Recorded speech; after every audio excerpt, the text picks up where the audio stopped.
It's Doctor Strange and the Multiverse of Madness. That's right, all three of them. I'm not gonna lie, I'm in the middle of watching everything everywhere at once, and yeah, it is a little weird that an A24 movie has a lot more multiverses than a Marvel movie does.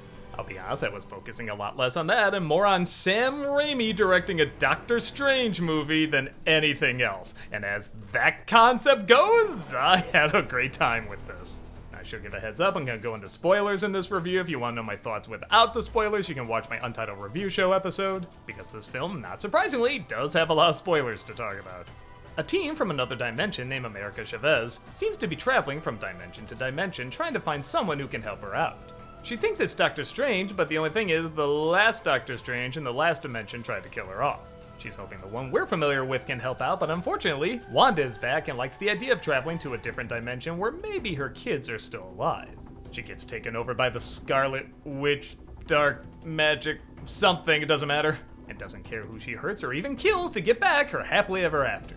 Doctor Strange vows to protect Chavez by any means necessary, and when I say any means, I mean any Sam Raimi means. Yes, he turns into a zombie at the end, has to fight off demons, has to go into a haunted house where there's a dark version of himself, has to stop Wanda from blowing people's brains up. Yeah, this is PG-13, but it is a hard PG-13. It is a Sam Raimi PG-13.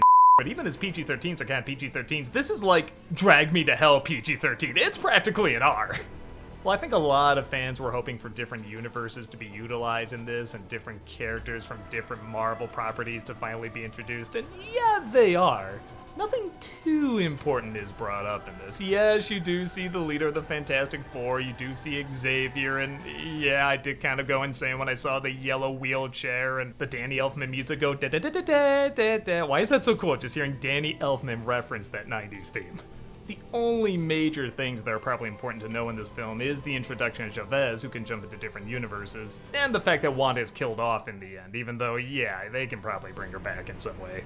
On that note, it is a little weird that Wanda has to learn the exact same lesson that she learned in an entire TV show. If you saw my review of that though, you probably know I wasn't that huge a fan of the TV show and kinda thought this could have been delved into a lot better.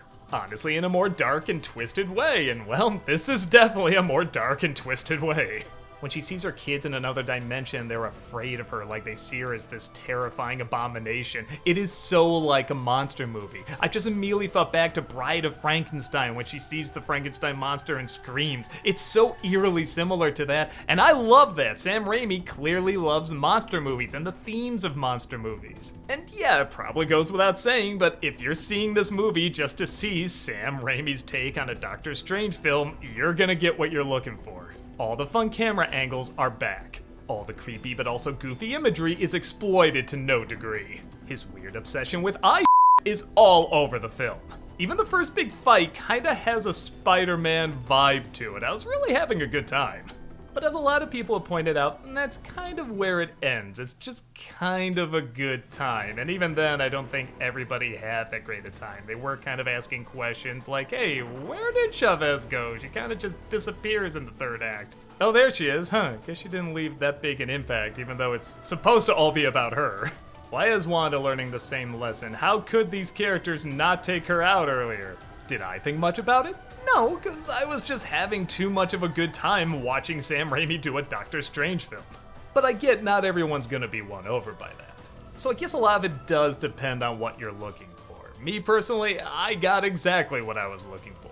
Weird visuals, creepy imagery, some trippy ideas. Hey, did you know that when you go to sleep, your dreams are happening in a different universe? See, I love like that.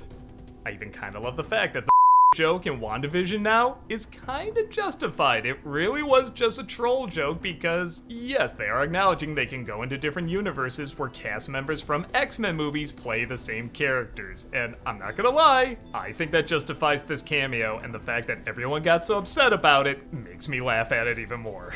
But yes, I guess from a storytelling level, there are issues with it that some people are not going to be able to see past, and rightfully so.